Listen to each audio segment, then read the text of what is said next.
So if you're a manager or have ever been one, you know this feeling. You see a problem, you roll out a smart, totally logical solution, and for a second, it works. But then the problem comes roaring back, and sometimes it's even worse than before. It is one of the most maddening cycles in any job. It's that feeling, right? Where you question everything. You push a lever that's supposed to make things better, but somehow you end up pulling the one that basically says, make everything worse. Well, I'm here to tell you, you're not going crazy.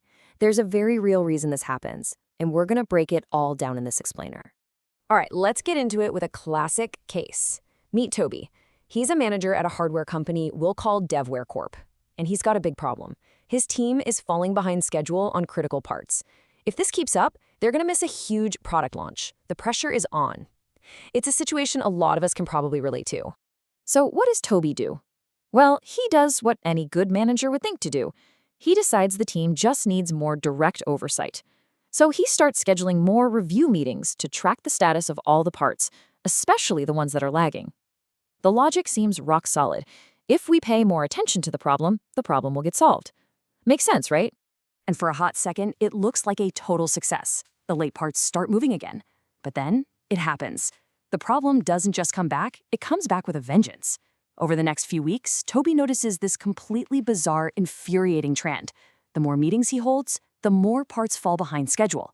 His solution is literally becoming fuel for the fire. What in the world is going on here? Well, to solve this mystery, we've got to change how we're looking at the problem.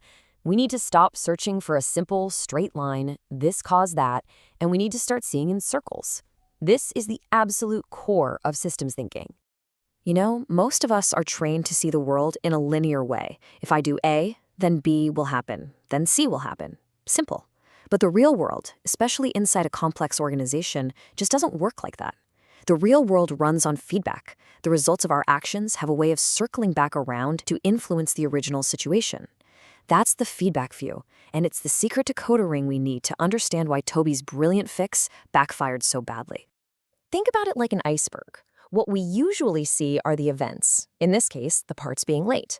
That's just the 10% of the iceberg that's sticking out of the water. But underneath the surface, there are patterns of behavior. And even deeper, there are these invisible systemic structures that are actually causing those events to happen over and over. Just reacting to the events is like chipping away at the tip of the iceberg. To make a real, lasting change, you have to go deeper and address the massive structure underneath. So, okay, how do we actually see these invisible structures? Well, systems thinking gives us two incredibly powerful tools. These are like the fundamental building blocks, the Lego bricks, that describe almost any systemic behavior you can possibly imagine. First up, we've got reinforcing loops. Think of these as the accelerators of a system. They amplify change, pushing it further and further in one direction. A snowball rolling downhill is the perfect example. It picks up a little snow, which makes it heavier, so it rolls faster, and picks up even more snow. This can be an amazing virtuous cycle, like a great product getting incredible word-of-mouth buzz. Or it can be a vicious one, like a company getting stuck in a downward spiral of debt. And the second type? That's the balancing loop. These are the stabilizers, the course correctors. Their entire job is to keep things in check, to close the gap between where a system is and where you want it to be. Your home thermostat is the classic example, right? When the room gets too warm, it turns on the AC to bring the temperature back down to your target. In a lot of ways, a manager's job is all about creating and managing these balancing loops.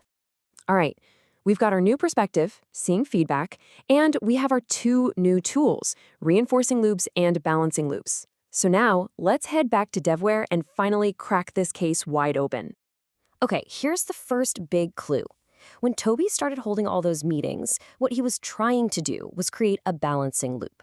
He saw a gap between the number of late parts he wanted, which was 0, and the actual number, and he took what seemed like a very logical action to try and close that gap. And here's exactly how it was supposed to work on paper. You have the problem, parts behind schedule. That triggers an increase in management attention. And that increased attention is supposed to push the number of late parts back down, bringing the whole system back into balance.